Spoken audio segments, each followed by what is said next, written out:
Now, for the MyPad World app for the iPad, we want the user to be able to change the settings in a modal dialog. So we want to set up a modal view. And now that we've added the code to use those preference settings in the main view, we are all set to set up this modal view. And here we are at MyPad World. Now, one reason why it's easy to extend and enhance an iPad app is the fact that the template sets you up to take advantage of delegation. Now, you remember what delegation is. You're using a behavior-rich object supplied by the framework as is, and you're putting the code for the program-specific behavior in a separate object, a delegate object.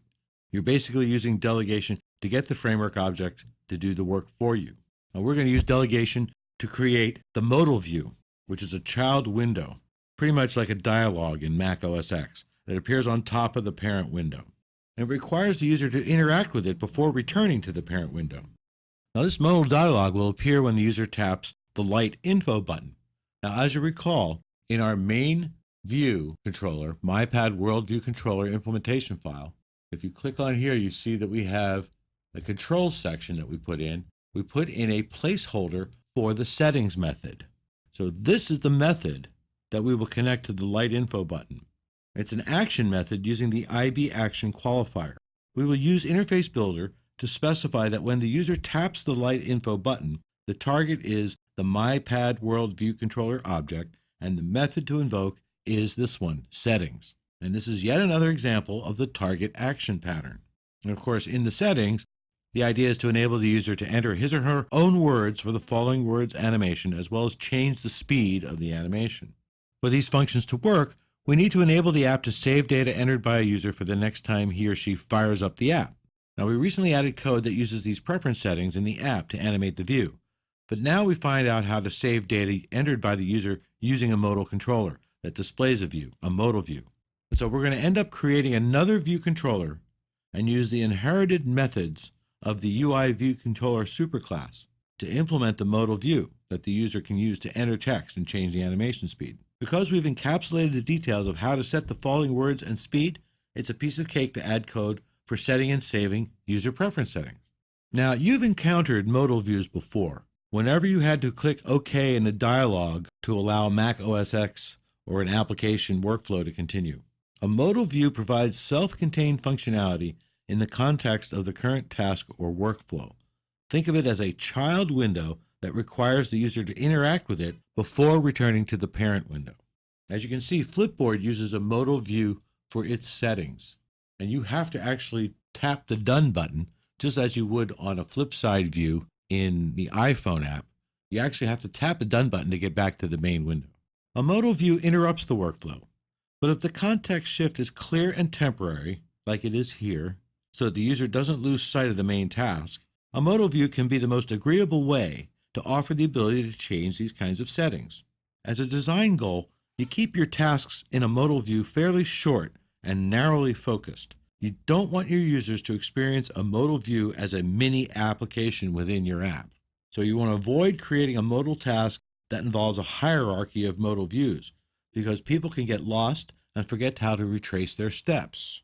Really, all you really need to do is provide everything in one modal view and provide an obvious and safe way to exit that modal view, such as the Done button on the upper right corner there.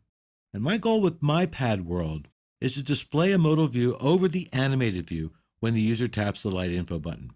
And in that modal view, the user can enter text to replace the existing text for following words and drag a speed slider for the speed value. The user can then tap a Done button to gracefully exit the modal view.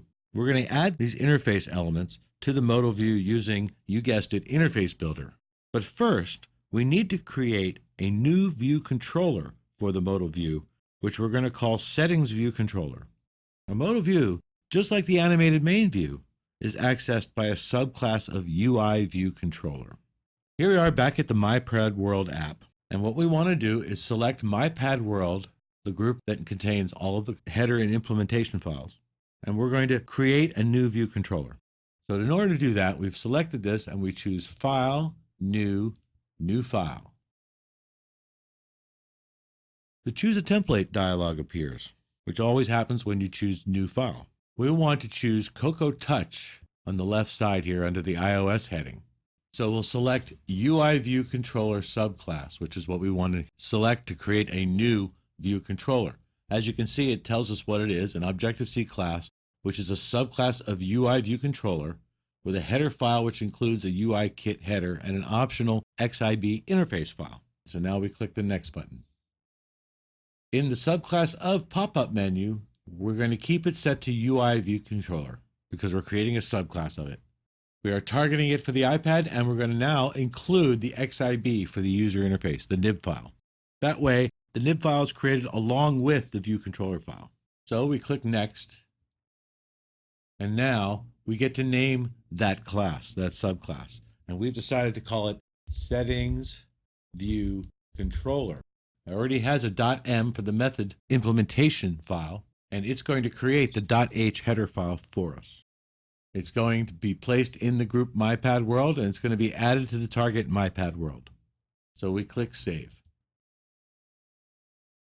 And here we find our Settings View Controller.h, Settings View Controller.m, and Settings View Controller.xib. We don't really have to do this, but since they fall below the supporting files folder, which we can close, we want to move them up to here so that they are grouped together with the MyPad World View controller. And we can open supporting files so we can see everything we're using here. Settings View Controller.h has what it needs to set up the view, declaring it. Settings View Controller.m has the methods. We now have a bare bones view controller for the modal view called Settings View Controller. Coming up, we're going to modify the code and the interface in Interface Builder in order to customize our modal view.